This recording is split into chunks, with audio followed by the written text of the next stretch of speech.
Hello మామ, నమస్తే. ఏం లేదు మా, ఈరోజు పులిందలకైతే రావడం జరిగింది మామ. ఎందుకు అనుకోవచ్చు, 130 రూపాయల ప్యాకెట్లో ఉంది. ఏదో బిర్యానీ తినాలనిపించింది.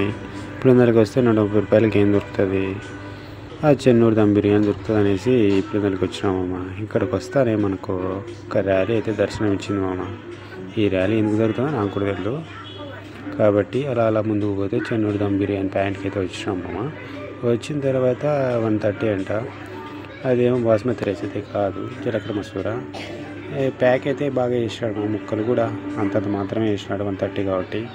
ఇక్కడికి వచ్చిన తర్వాత ప్యాక్ చేస్తా అంటే అలా లోపల చూస్తే ఎవరు లేరు. ఏమో తినే టైం కాలేదేమో, ఇంకా ముందు వస్తారేమో అనుకున్నాము. ఏదో బాగుంటుందని ఇక్కడికి వచ్చినాము. ఇంటికి వెళ్ళేసి ప్లేట్లో వేసినాము. ప్లేట్లో వేస్తే తగ్గు ముక్కలు అయితే వచ్చినాయి, పెద్ద పెద్ద పీసులు వేసినాడు. 130 కాబట్టి సరిపడా వేసినాడు. మెత్తగా అయితే ఉడికినాయి. అందులో నిమ్మరసం వేసుకొని నిమ్మకాయ పిండి ఎర్రగడ్డ కలిపి అలా అలా అలా అలా నోట్లో పెట్టుకుంటే కొంచెం బాగానే అనిపించింది మామ. చాలా బాగుంది. మరి నేను తింగేస్తాను.